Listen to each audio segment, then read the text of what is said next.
Well, today, allow me to begin with a word of prayer as we get into today's topic.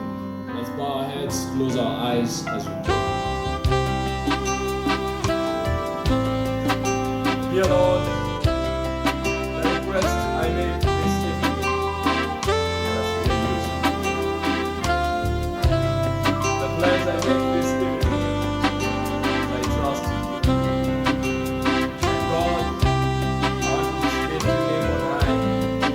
Holy word says, when we come from John chapter 12, verse 32, that I be lifted up and will draw all men unto me. When I ask, this is about you, not I. Use me to lift you up, and men may see you and be drawn unto you and I humble myself, acknowledging your power, acknowledging that you are in charge. Lord, take and seize this moment. Let us feel your presence like never before. We pray in Jesus' name.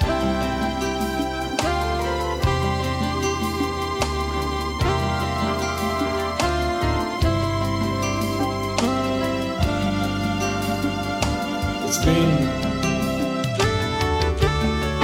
the theme of our riding through the week, focusing on Jesus as a great physician, focusing on what Jesus can do in our lives. Well, I thought for myself, in the midst of a pandemic, we need a physician. I thought for myself, when things are tough, we need a physician.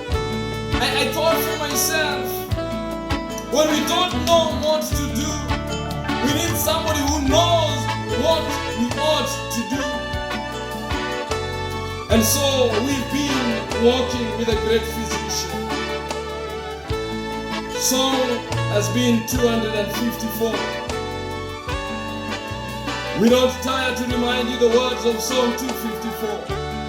The great physician now is near, the sympathizing Jesus. He speaks the drooping hearts to cheer. Oh, hear the voice of Jesus. How many of us have drooping hearts? How many of us are just feeling like giving up? How many of us are just feeling tired? It's tough. But he speaks to cheer that drooping heart. My aim this week has not been to make you more miserable because you are sick. My aim this week has been to give you hope. My aim has been, if I can speak a word in season that can make somebody look at the great physician and remember, in my illnesses, I don't stay at home complaining about my sickness. I go to the physician. It is bad when you say, my head is aching so badly, I don't even want to take medicine. It's bad when you say, I'm feeling like I'm very sick, I don't even want to go to the hospital. Let me tell you, we come to the hospital because we are feeling tired, we are feeling sick, we are feeling all those things. The strange things you feel come to the great physician. It's also the right time to remind us. I'm going to use a controversial statement, but allow me to use it. It's also the right time to remind us the Church of God is a military hospital, not a baby daycare. Let me explain. When you come here wounded from the battlefield and you've been hurt over there by the enemy. The enemy has planted people to hurt you out there. But let me tell you, when you are shot out there, come to the military hospital. The great physician is waiting to fix your wounds. That's why at times the things you're going to hear from this pulpit, some of them may not be pampering you. Some of them may look like it is so tough. Why are you talking so tough like that? We are talking like this because the enemy is not sparing people. People have been injured. A number of you, seated here but have wounded hearts. A number of you seated here but have damaged careers. A number of you seated here have so many things that have not gone right, and you're wondering what is wrong. Come to the great physician. I say, I love the church. I love the church. With all the challenges that we have in the church, I love the church. By the way, I've always said, I will stay in this church. I will stay in this church. The challenges notwithstanding. By the way, even if all the church leadership was to decide that now all of us have decided against the church, I'll still stay in the church of God. Because God has, let me tell you, this is the place where you are going to get your healing. So don't run away. We don't get to a point of saying, I live for you, the church. You don't live for anyone. When you are sick, you come to the great physician. So that's why today, as we go through Revelation chapter 3, and beloved, I've tried to make it simple.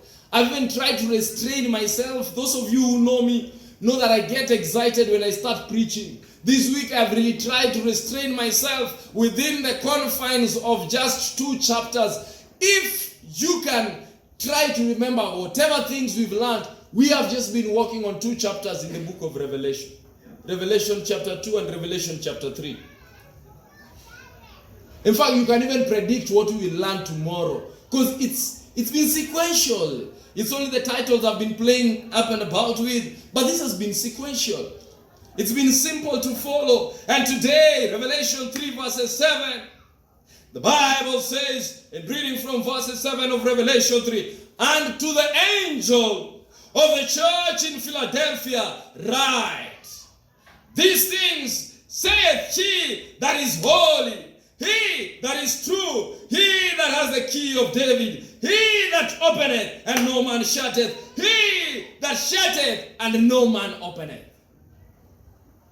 The sequence through the week has been that the preacher presents the great physician in his qualification to address the malady that we're going to talk about. And here, the great physician presents his qualifications on these wise. Whoever is speaking is holy. Whoever is speaking is true. Whoever is speaking has a key of David. Whoever is speaking opens doors and no man shuts. He shuts doors and no man opens. I wish I could even stop at that. This church is a wonderful church. Church in Philadelphia. He says, listen to me. And to the angel of the church in Philadelphia, I want you to understand certain things about me. You see, I told you the 7 churches span the time period from the apostolic church all the way to the end time church. So in reckoning prophetic timings, what time period or Christian era does the church of Philadelphia cover? It covers the church that runs from 1790s all the way up to the 1840s or thereabout. This time of the church, what are some of the remarkable things? Remember, this is the church that comes after the Reformation. You remember we had talked of the church of the Reformation, which came under the church of Sardis, which ran from 1560 all the way to 1790s. But now, beyond 1790s, I like this. But thou, O Daniel, shut up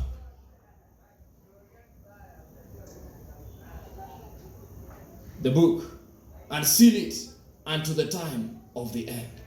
Daniel is told, seal it to the time of the end. And when Daniel is told, seal it to the time of the end, Daniel has got explicit instructions. Now listen. Here we talk of the church of Philadelphia. Philadelphia means brotherly love. Brotherly love. Eish. Love. We are talking love. We are talking love today. Brotherly love. Let's look at what love can do. And let me tell you something. Love has 2 things. love has a presentation and love has a response. Love operates on feedback mechanism. Love gets excited when you say, I love you, and it is said, I love you too. Hey, young people, you're the ones who know how to text these things. Adults who should be texting them have forgotten. But young people, let me tell you something. You know what it means when you tell somebody, I love you, and they blue tick you. Blue tick, double. You know what it means when you sincerely, you know, just telling somebody I love you, that thing is not easy. Ask married men and the others who are afraid of telling their wives they love them. But I don't know why. Tell me. Oh, why is it that it's easy for youths to use the word love than for married people to use the word love? Why? Find people who have been married for 20 years. 20 years, they even come to church and they justify it. That, you know, us, we've reached a level where these things are now just normal. Nothing normal. Saying I love you is very normal. After all, Christ loved the church. Has been with the church for more than your 20 years. More than 20. You 20 years, 30 years. You say it's normal. Please, tell your spouses you love them. Tell your children you love them. But then, you know, it's normally interesting talking about love. When a child tells the mother, I love you, what comes to the mother's mind? Depends with the age of the child. That's how parents will tell you. When your 5-year-old son says, I love you, even the mother gets excited. This is true. When the 15-year-old child says, I love you, you see the mother asking, what is the secret? What is this secret thing you're trying to ask for? What wrong have you done that you're trying to cover? When a 22-year-old child tells the dad, I love you. Okay, just tell me, is it school fees you need or airtime? Why? Why don't we understand love? Let me tell you, beloved, let's understand love. Let's understand love and let's be loving. These things are necessary in the church.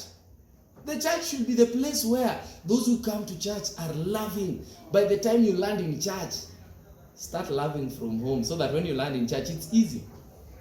Here you are, we are forcing you to smile at each other when you're not smiling at home. It's tough. Please, elders, when you tell people happy Sabbath tomorrow, don't force them to smile. Just tell them, be yourself, be yourself. Before announcement, say, happy Sabbath. Okay, be yourself. Then check. Are they smiling? Are they frowning? Because it seems like there is that which has become part of us.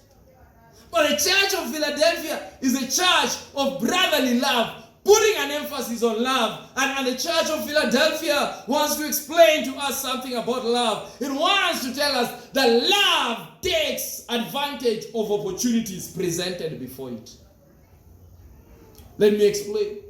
For God so loved the world that he gave his only begotten Son, that whosoever believes. The Father has loved, but you are supposed to respond to that opportunity presented by the Father. Problem is, we don't want to respond to the opportunities. But listen to the Church of Philadelphia. In fact, of all the churches, the Church of Philadelphia is that one church which does not have a condemnation. It is only full of diagnosis, prescription only. No condemnation. You remember the others are told, you have certain people over here who have seduced you. They are told that. They are told the problem I have with you, you've forgotten your first love. They are told that. They are told the problem I have with you is that you have people who hold the doctrines of the Nicolaitans. But the church in Philadelphia, listen, the great physician who says, I am holy and true. Why holy and true? Because at this point in time, you need somebody who is holy. Because things are serious. Remember, this church comes after the church of Sardis, where we have said, you have a name that you're living, but you're dead. Comes after a time when it seems like the church is dead. In fact, you heard us say, strengthen the things which remain that are ready to die. And now listen to the church of Philadelphia. In Sardis, we said, strengthen the things that remain that are ready to die. In the church of Philadelphia, God is pointing to you the things He's showing you. This is your opportunity. This is your opportunity. And work out. Walk into those opportunities.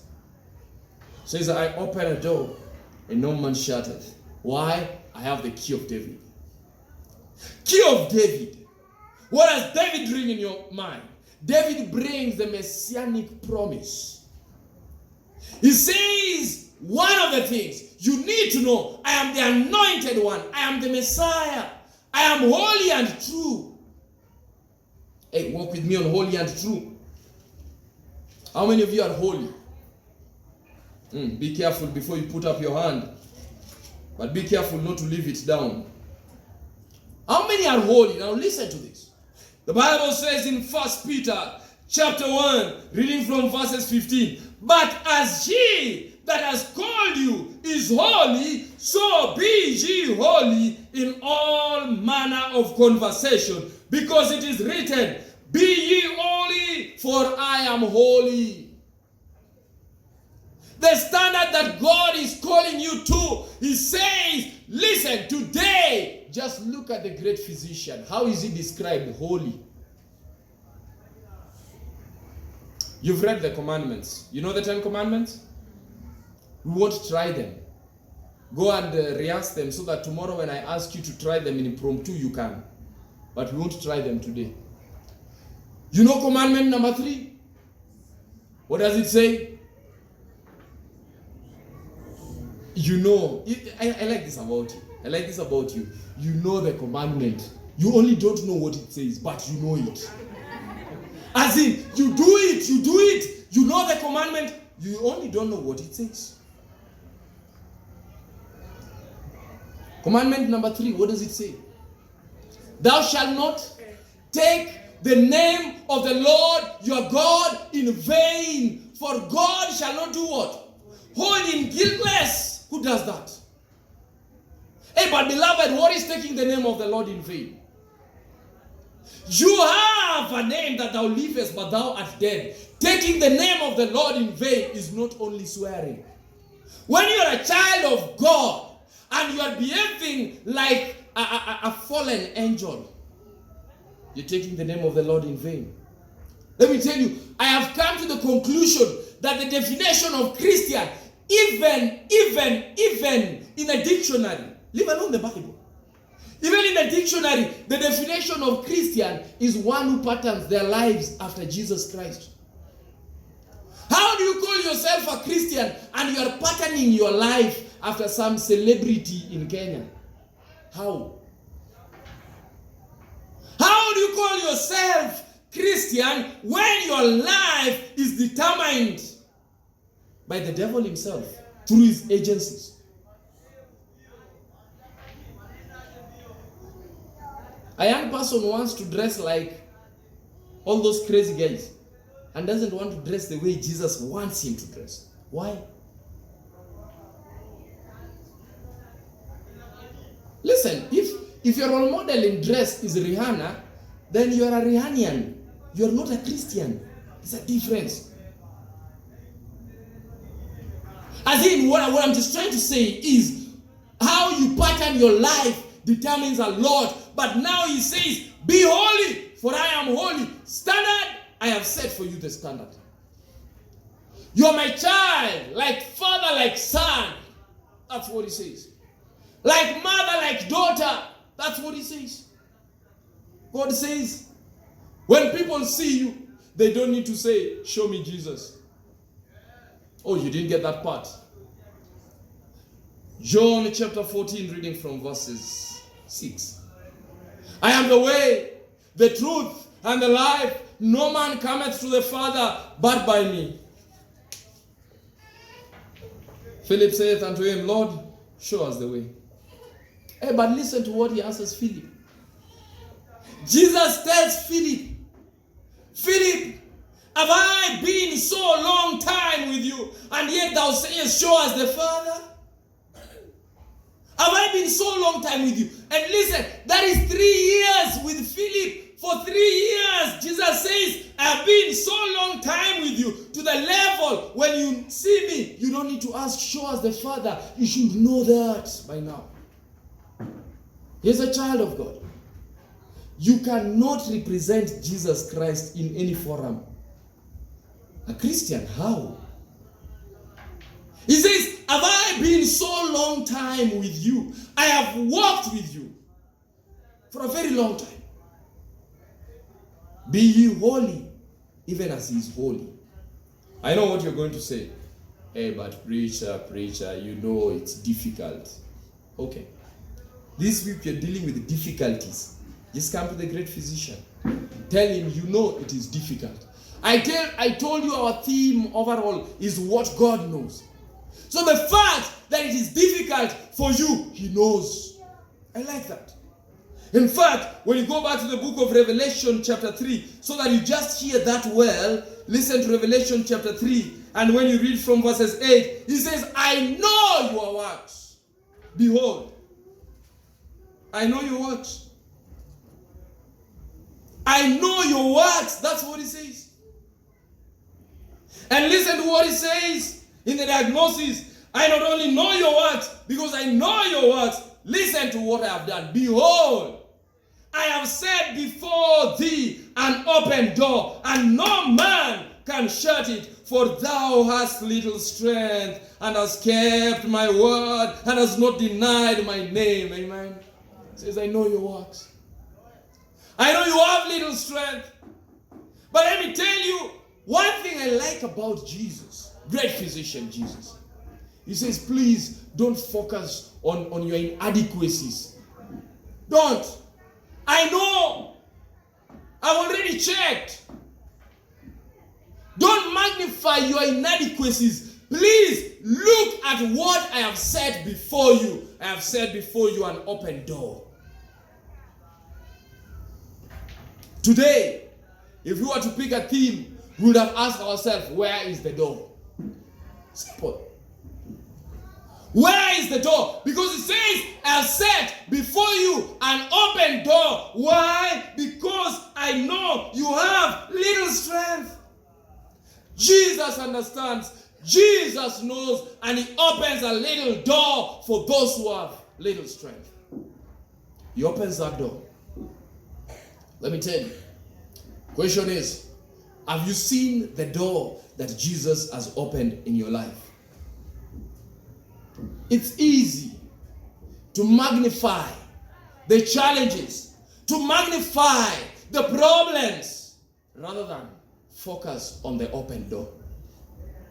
Please, beloved, let's change our perspective. Don't look at how big the problem is. Look for the open door. Because he says, I know you have little strength, but I've opened a door. What you're like, preacher? I know you're just trying to encourage us. It's good to encourage you. And let me tell you, I've always liked preaching the sermon on David. Let me bring David here because he holds the key of David. David. Amen, David. David is a young little lad who went into the battlefield and found people over there afraid of one giant. One giant. Everyone was like, have you seen the man? Have you seen how big he is? Have you seen how tough that guy is? When he comes, everyone runs. You know what happened? David just changed his perspective. In fact, David went and picked 5 stones. Well, David picked 5 stones. This is how I normally preach it when I am talking about David and Goliath.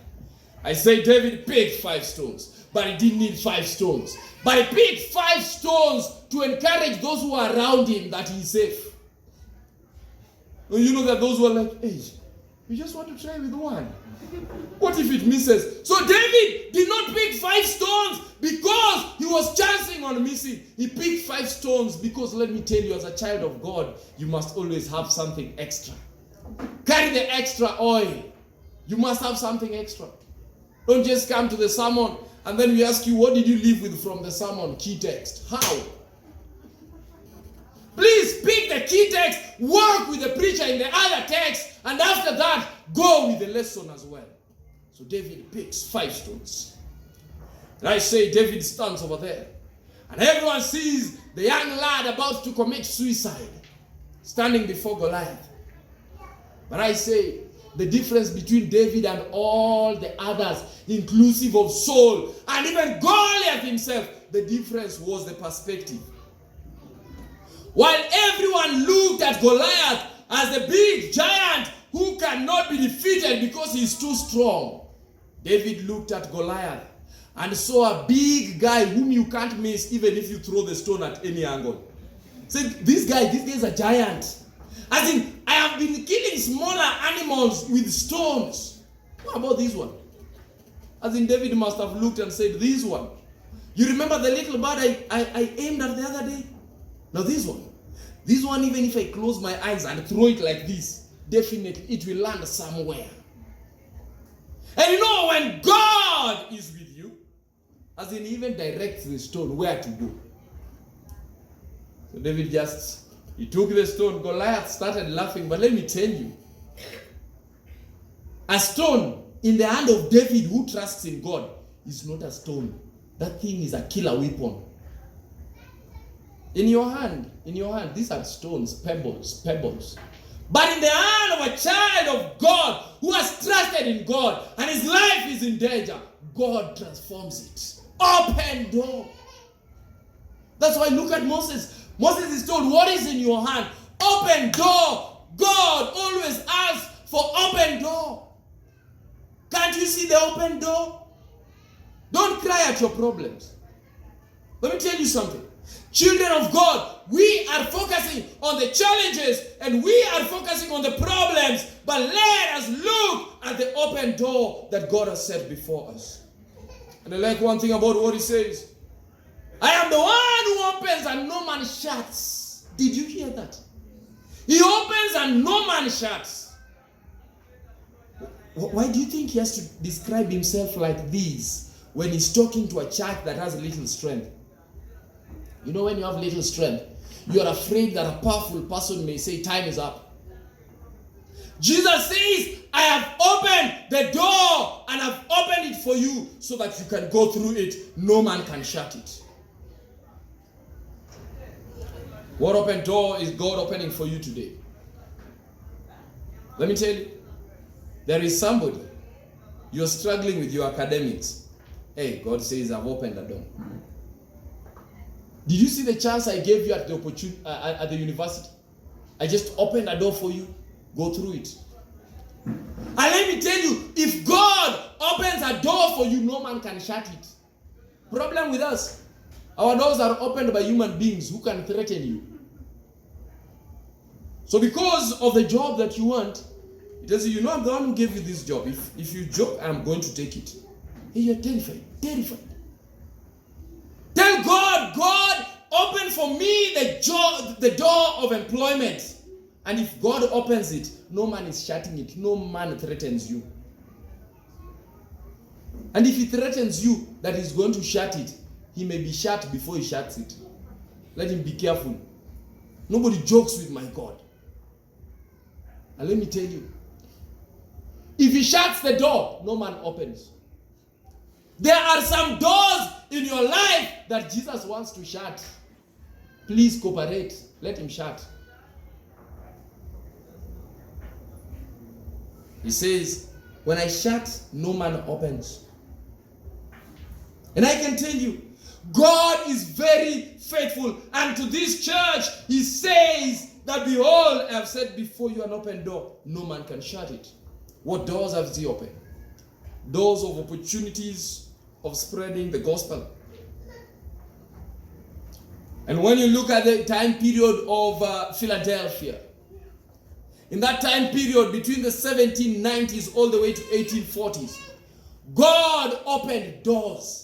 And God opened wide the doors. You know what happened?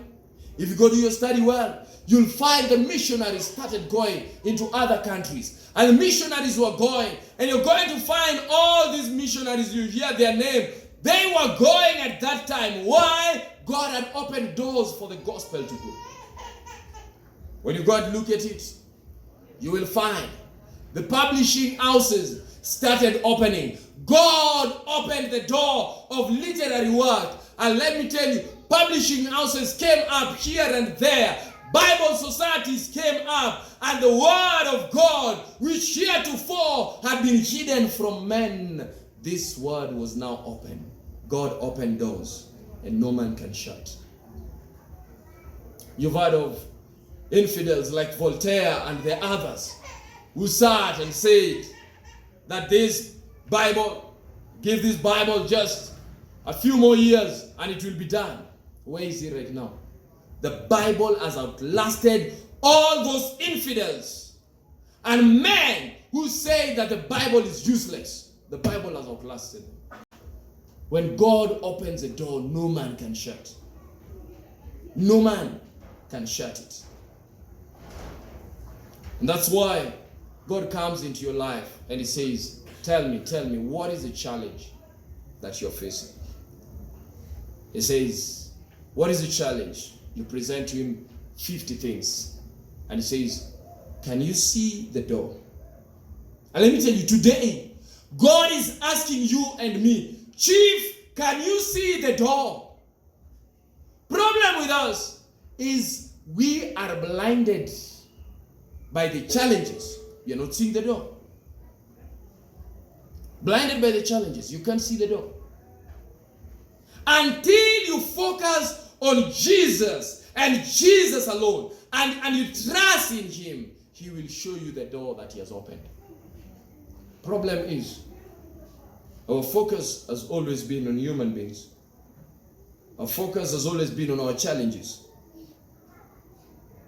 Get somebody. As I said, you're looking for a job.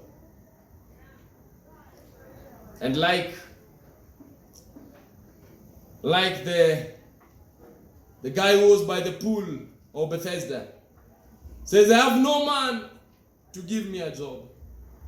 Everyone knows people in high places. I don't know anyone in high places. No, I know at times you sit back and you say, but my father, surely. When other people's fathers were knowing people in high places, where were you? And so you feel bad that your father knows nobody in a high place. But let me tell you, don't worry about the high places over here. Know somebody seated in the highest of places. If you know somebody in high place, he will instruct the people in high place. Problem is you're looking for high place here. Look for high place there, in heaven. Know the one who can open the door. And I know you're like, but preacher, you're just trying to say that for the sake of it. Now let me ask you, how many of you are in prison right now? How many are in prison? Okay, you are in church. Now let me tell you something. A young man woke up one day in prison. Woke up in the morning in prison. But let me tell you, when you know God, God says, I'm the one who opens doors that no man can shut. And this young man woke up in prison with the prison rounds daily. And the prison warder instructs the prisoners and they're going about their duties. Then you know what happens? A letter comes to the prison warder and says, we are looking for a young man. Call him. That one seated behind there, call him. The young man comes. He's told, go take a shower. There's some new clothes here you have to put on. In prison, woke up in the morning. He's told you have to dress. Why? You're going to appear before the king himself. And brought before the king. And he stands before the king. And the king says, I have heard about you. When God opens doors. Until the king himself can say, where can we find such a man in whom the Spirit of God is? Where? Let me tell you, A day with God is not just 24 hours. A day with God is serious. Joseph wakes up a prisoner the next. By sunset that day, he was the prime minister. Listen to that. Just look at the door he has opened. And what door did God open for him? Made some people dream. At times God opens the doors and it doesn't allow you to go through immediately. He just opens it to show you that he can open. He opened the door. Stayed in prison for another 2 years. Solid. But the door is already open. And in the fullness of time, God just picked him out of it. So let me tell you, don't give up on God. Don't give up on God. One of the challenges we have with young people nowadays is even evangelism is becoming difficult because of challenges of relationship. Relax. Relax. I know somebody's about to ask me, but preacher, why do you tell us relax? I tell you because I can testify. I am married. So you don't have to be worried. Just trust in God. Trust in God. He will open the door at the right time. All these pressure cooker things, don't worry. Don't worry. Just look for the door and the opportunities that God has opened. I know there's somebody who's saying, but preacher, you know, when I look at myself, I feel like spiritually I am dying. There is nothing I can do. I ask you, look for the open door. The open door could be just that week of prayer which God has set up, and you've just attended one day and God has spoken to you. That may be your open door. And it may mark the change and the turnaround that makes things wonderful in your life. It says, look for the open door. And he says, when I open doors, no man shuts. And when you read the text, the Bible says in Revelation chapter 3, you have kept my word and you've not denied my name. That's wonderful. That's brilliant. He says, you've kept my word, you've not denied my name. Two things. Keeping the word of God, even when things are tough. Let me tell you, I always say, if you only know one text in the Bible, walk with it. That is the open door. Hey, please, don't wait to preach all the 7 churches. If you only know one text in the Bible, and that is the only one you are called to give an encouragement, please just be faithful. That may be the open door through which you will be able to preach a full sermon one day. So start with the sharing. You think those of us who are now preaching, we just woke up one day and we're just preaching? No. Start with the sharing. That is the open door. Your neighbor, you remember that neighbor who has asked you a tough question? Nowadays they say that there are some tough questions which are interesting. Are you SDS those who don't drink tea? That's a tough question. That's a tough question. But that's an open door. When somebody asks you, are you the ones who don't drink tea? Tell them, not only tea. We don't drink tea. We don't drink coffee. We don't drink beer. We don't smoke tobacco. We not only don't we do those things, we do exercise. We drink water. The problem with us, we say the things we don't do. We don't say the things we do. Remind them, we eat ugali. We eat. Somebody asks you the things you don't eat. Tell them the things you don't do. And remember, by the way, health reform, the question on whether you are the people who don't drink tea is a question on health reform in totality. So start the miniature sermon on health reform. And remind people that we are not only hung on food and meat. We are not hanging on those things. We have a full course meal called New Start. You ain't seen nothing yet. You're still on nutrition. Hey, do you know something? They're catching up with us. Right now, because of lifestyle diseases, they're catching up with us. And remind them that we have New Start. And so there's nutrition. And there's exercise. Right now, everyone is jumping to the gym. Everyone. Everyone jumping to the gym. Everyone, remind them there's water. Before we will tell you there's water. Nowadays, everyone with a water bottle. Walking around. It's even gisty to walk with a water bottle with some lemon inside. And we used to beg you, drink water. New Start. Remind them there's such a thing as sunshine. You need it. Remind them that we have such a thing as temperance. Temperance, which means abstaining completely from that which is wrong and using judiciously or wisely that which is right. That's why we don't eat 15 chapatis, even if it is brown. Just take enough. Temperance. Some of us, you avoid meat, but you're overeating. Temperance. And walk with them. Tell them, we not only have temperance, we breathe in fresh air. That's why we spend some time taking in fresh air.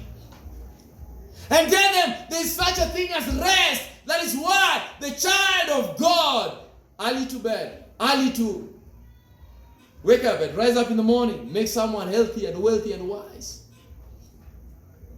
Tell them that's why we have the Sabbath rest, because I'm rejuvenating myself. Just tell them, the reason I'm resting on Sabbath is because wait and see me when I start the week. You won't believe it. When I hit the ground on Monday in the office, you will know that somebody rested on Sabbath. Because I'm serious. Here we have lazy Adventists, lazy, doing nothing. You're in the office and the boss has to give somebody to counter check what you've done. What is that? And here you are claiming that you want to rest on Sabbath. How? When 6 days you're not even laboring. Please, work hard.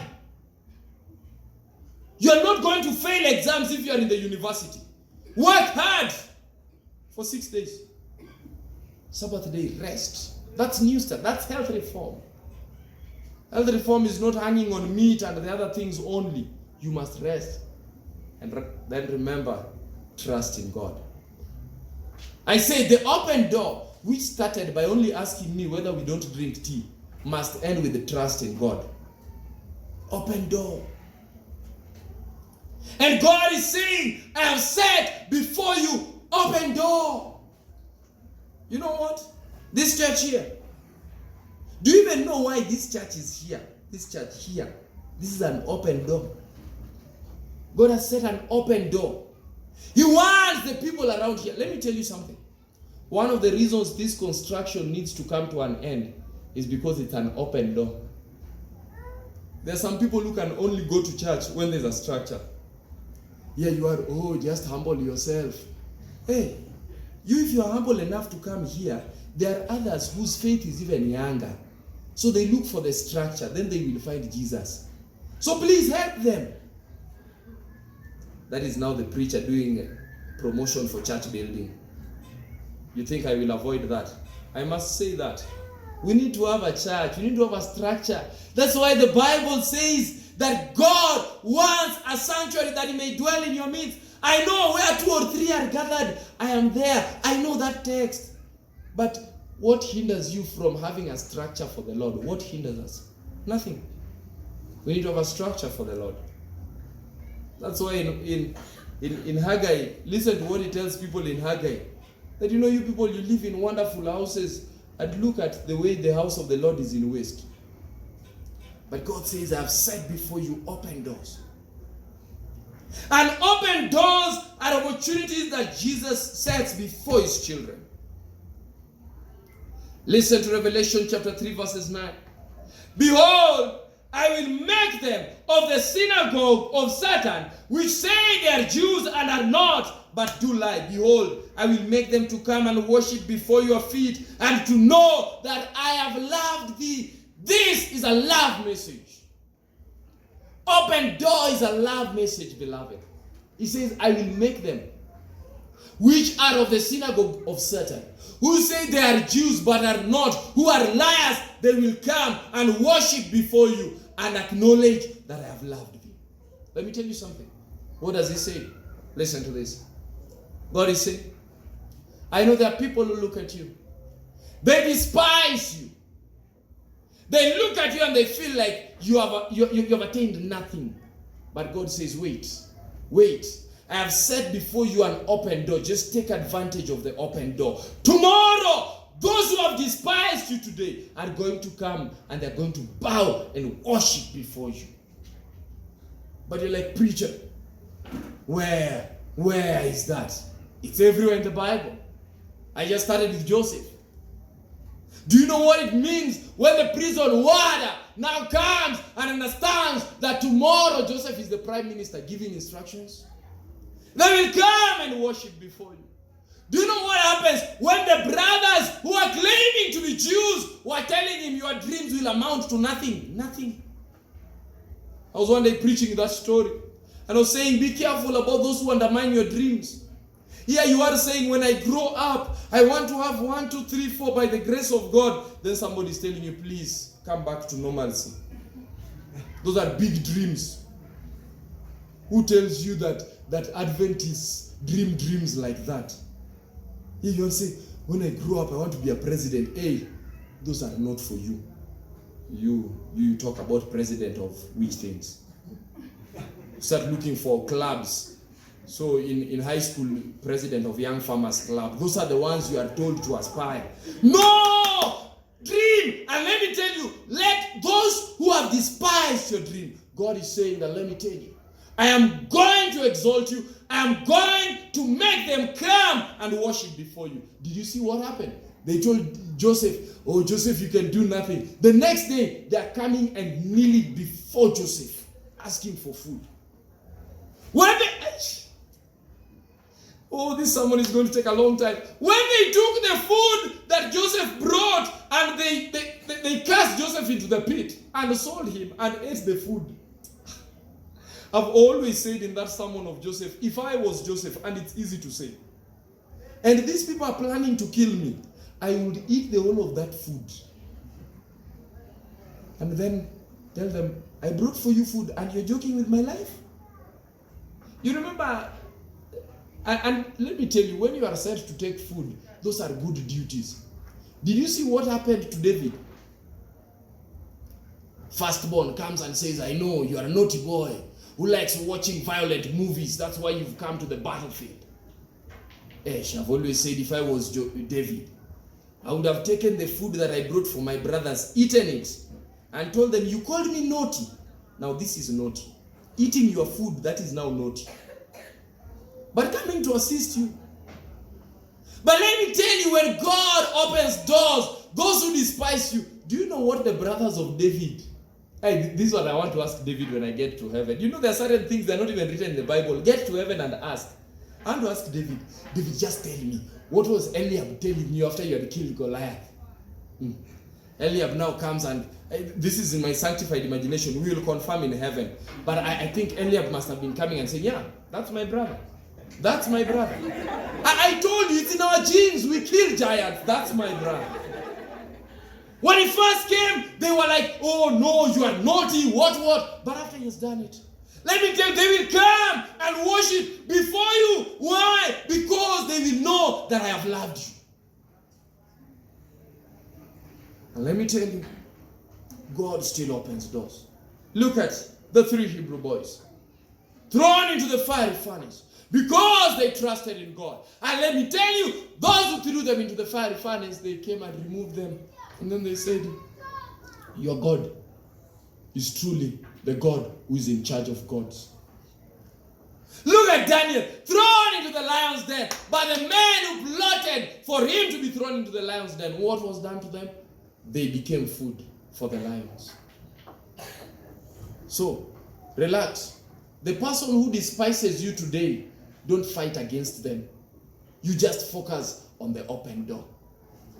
They're talking badly about you today. Don't fight against them. Focus on the open door. And remember, that person is not the one who has the key. It is Jesus who opens doors.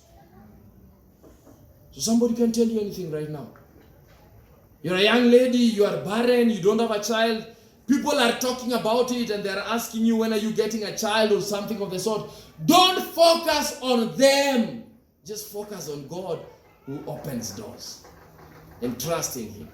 And let me tell you, one day he will do to you what he did for Anna. When Penina was shouting, who knows the child of Penina? Tell me the name of Penina's children. Yes, he had enough of them, so tell me their names. Those who have enough children, now their names nameless. But the one who was being laughed at, but saw the open door that God set before him. That one got a child called Samuel, and Samuel is known. And let me tell you, she added some other children. If you go read in the book of 1 Samuel, got other children. What I'm trying to tell us is God is promising things. And let me tell you, the people who despise you, they call themselves Jews, but they're liars. Do you know those who tear down Adventists are mostly Adventists? The ones who will hurt you the most are not even non-Christians. They are in the church, seated here, listening to the gospel. They're the ones who will hurt you. They're the ones who will gossip about you until you feel... Has somebody ever gossiped about you until you're feeling like it's taking part of your skin? As in, it's feeling... As in, somebody gossips until you... Even you know it's a lie, but you're beginning to think, could it be true? Those ones exist in the church. They are of the synagogue of Satan. They are seated in God's church, claiming to be Jews. But let me tell you, when God exalts you, they will come and worship before you, knowing that God loved you. So trust in God. Don't forget the love message with God. Don't forget the love of God. And listen, the text says, they will know that I have loved you. Revelation 3:10 says, because you have kept the word of my patience, I will also keep you in the hour of temptation. Amen. I love this. You have kept the word of my patience. I will keep you in the hour of temptation, which shall come upon all the world to try them that dwell in the earth. Preacher, explain it. Let's walk in it. Because you've kept my word. You've kept the word of my patience. Let me tell you, when God opens a door, it needs patience. That's a problem we've never understood. It needs patience. And let me tell you, it says, if you can be patient with me, I will keep you in the hour of temptation. Let's go to the text we like. 1 Corinthians chapter 10, reading from verses 13.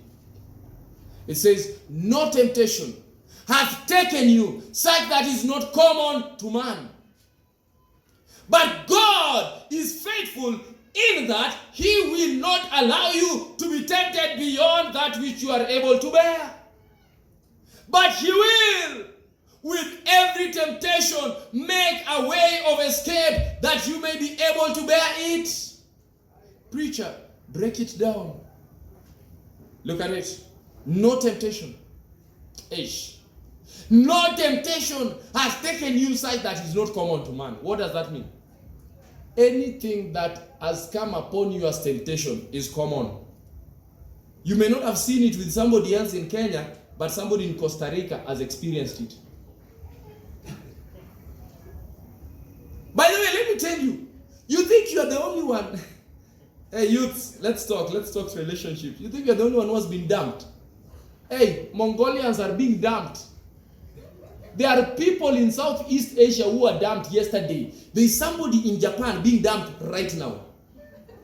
So no temptation has taken you side that is not common to man. Why are you committing suicide? Because you've been dumped. We love everyone dying. That thing is common. Even your mother maybe was dumped more than once. And alive. Alive. And your mother, by the way, ask your parents tough questions. I remember my dad, while he was yet alive, one day, I went and sat with my dad in his office. And I told my dad, Dad, I want you to tell me how you got mom. Give me the story. Now I know even who hooked them up. I know all that story. One thing, it caught dad by surprise. But two, my dad was careful. Hey, this guy, what if I don't tell him and then he gets the wrong lady? Hey, let me just tell him so that he's relaxed. He told me everything. But what I am telling you, no temptation has taken you side that is not common. So whatever is tempting you right now, it's common. It's common. It happens. It happens.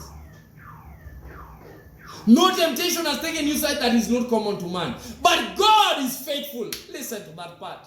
God is faithful. Temptations come, faithful God. Temptation, faithful God. Temptation, faithful God. The great physician understands. He knows.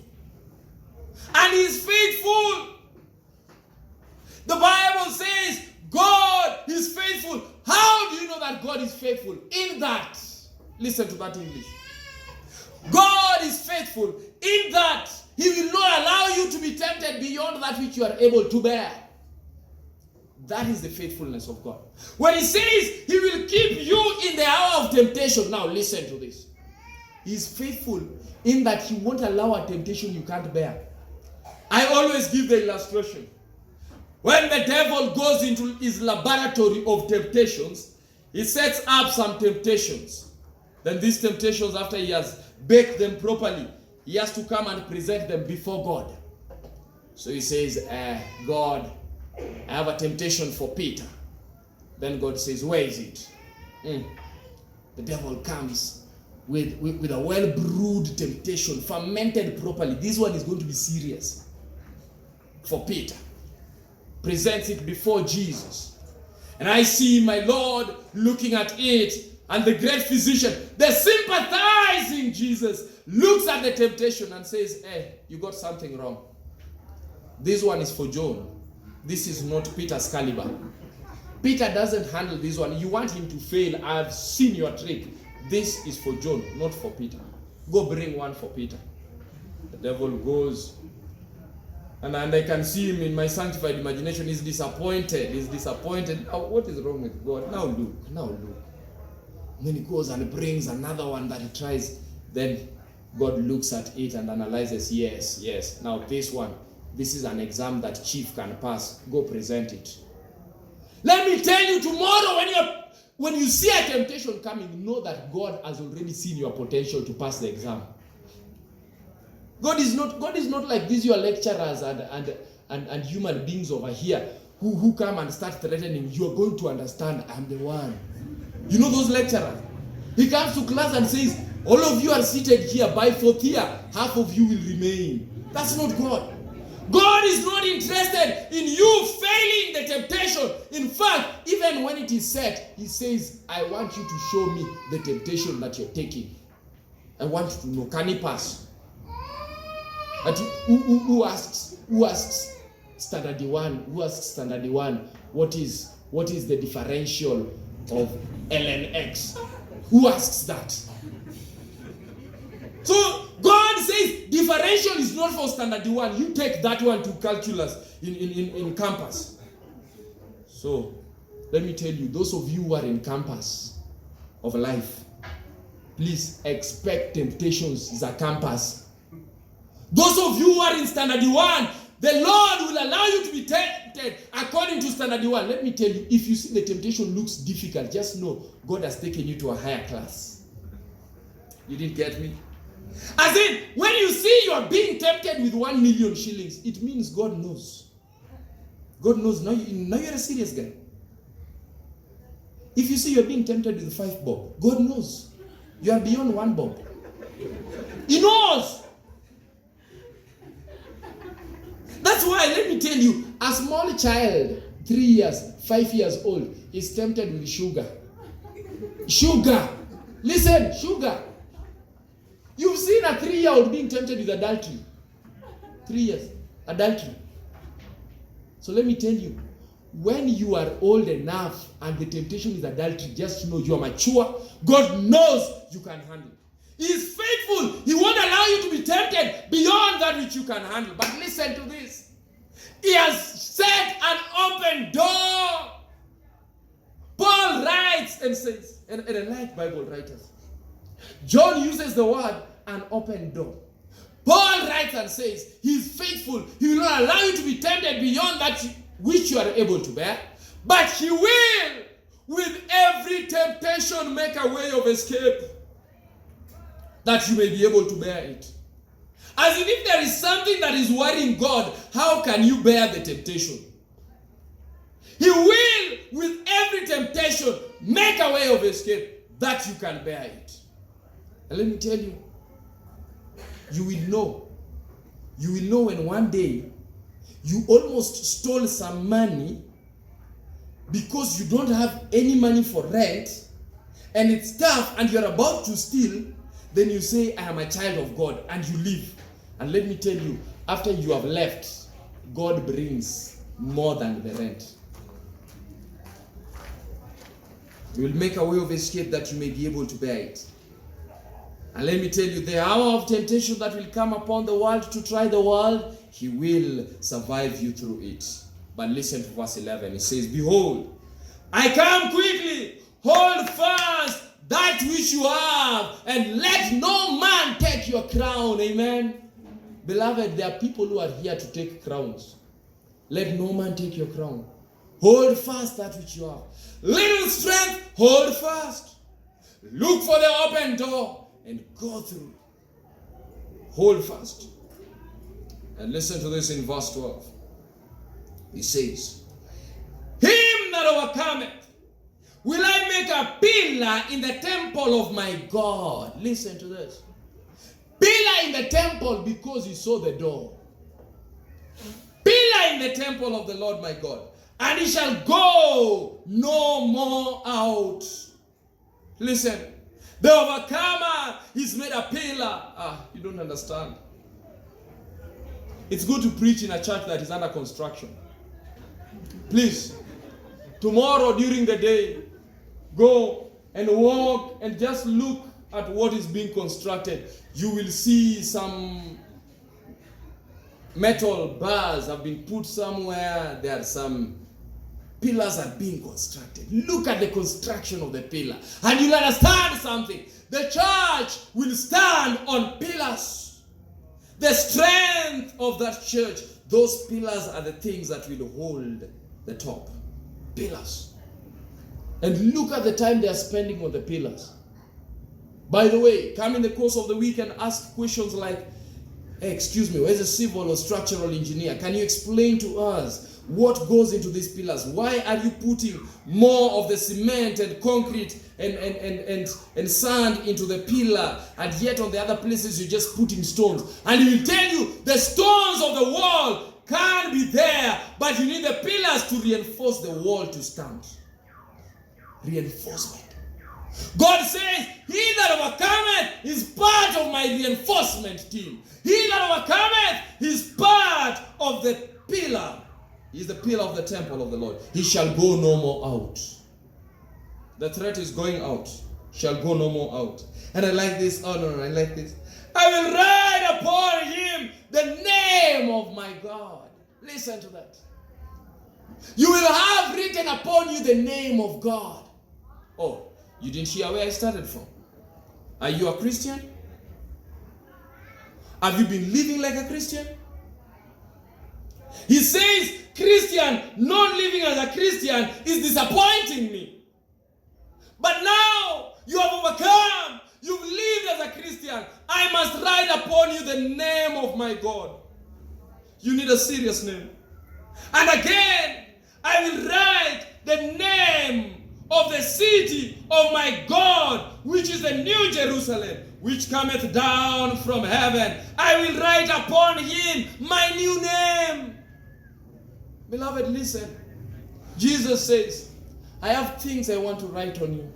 I want people to understand. You don't get it. You don't get it. Have you seen people walking with shirts written Cristiano Ronaldo or Lionel Messi? Do you know what's happening? Those people love Cristiano Ronaldo. In fact, a child who puts on a Cristiano Ronaldo jersey normally tries to kick the ball like Cristiano Ronaldo, hoping that the jersey can do something.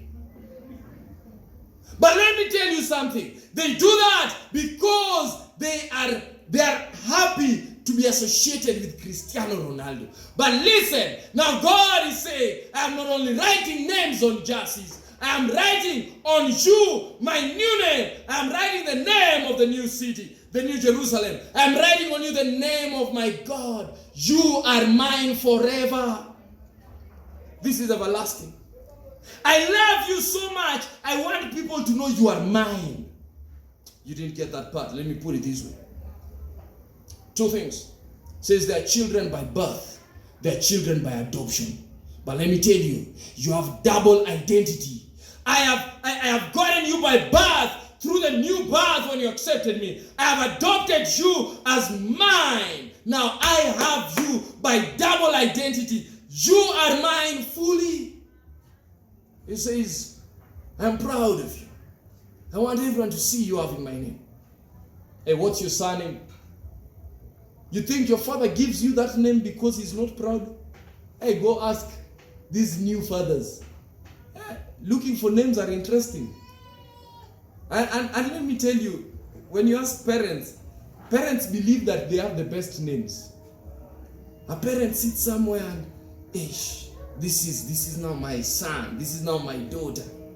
Gets a name, but always ensures that his name exists somewhere. Towards the end, people must know you are mine. That's serious. I want everyone who sees this little energetic Rene running over here must know that energetic Rene is mine. This is my genes. When you say, hey, that kid has energy. Yes. You think I'm preaching like this without energy?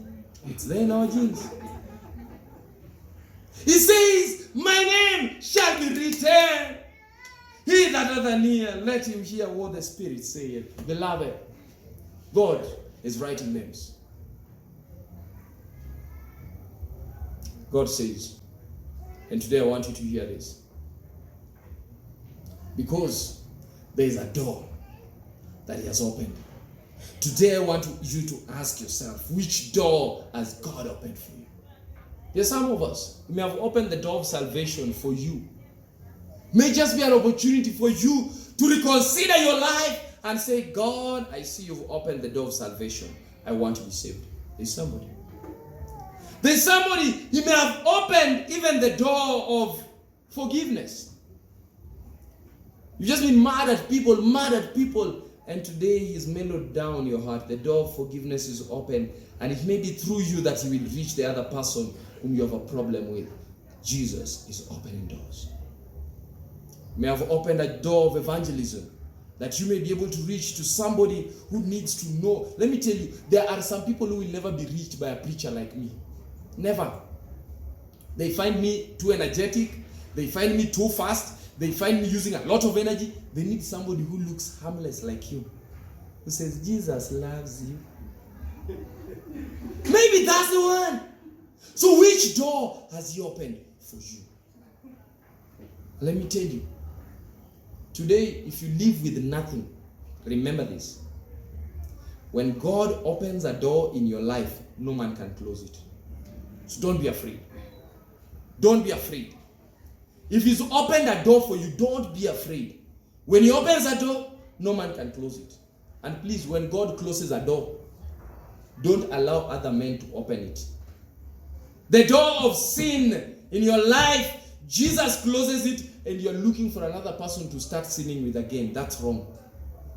The doors He has closed, don't let another man struggle to open. And let me tell you, remain faithful to God to the very end. And this is that opportunity when I say the Lord has opened a door for you to accept Him into your heart and give Him all your problems. Mlango uko wa wema, mlango wazi huo, Yesu ameufungua na hakuna kufunga, mlango wazi ajabu uliachwa wazi kwangu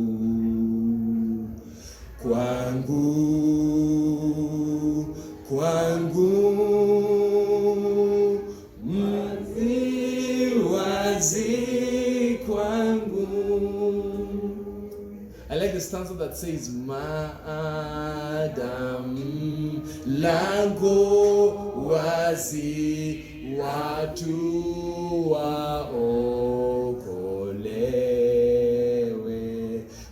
maskini na matajiri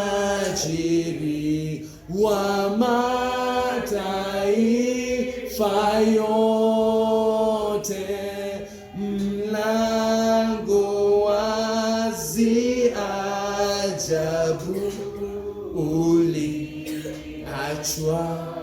wazi kwangu. Listen to that. Kwangu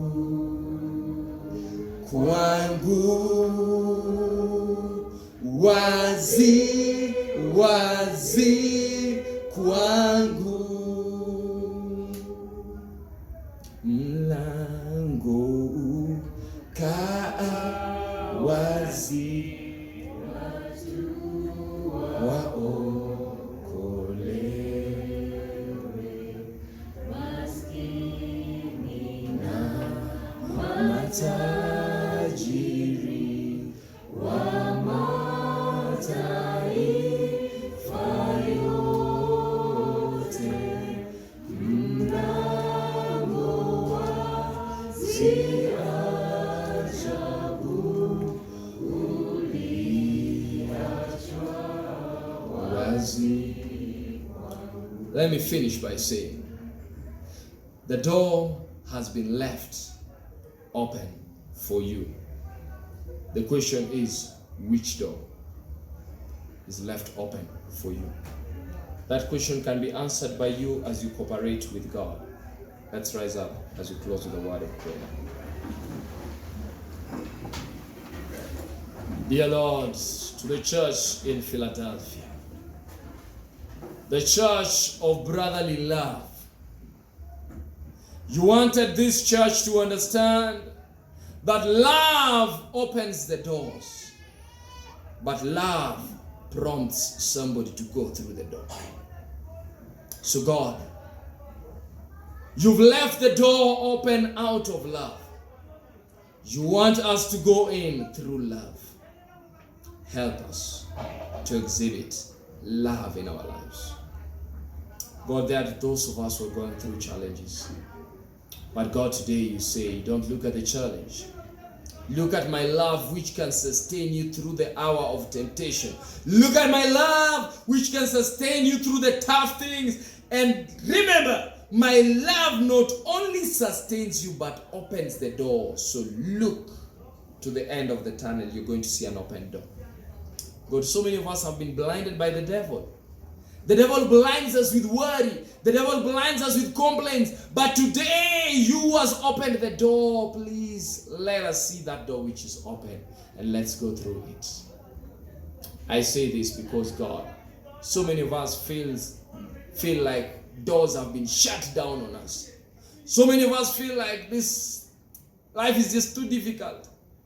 But God, open our eyes that we may see the door that you have opened for us. And you've opened it for one reason, that we may go through and go no more out of your holy temple. God, help us to overcome. Bless us in every way. And as our great physician, we acknowledge that your diagnosis of our condition is right. We acknowledge that your prescription for us is right. Help us by your grace to take the prescription religiously. It is my prayer in Jesus' name. Amen and amen. The Lord bless you all and the Lord keep you all safe.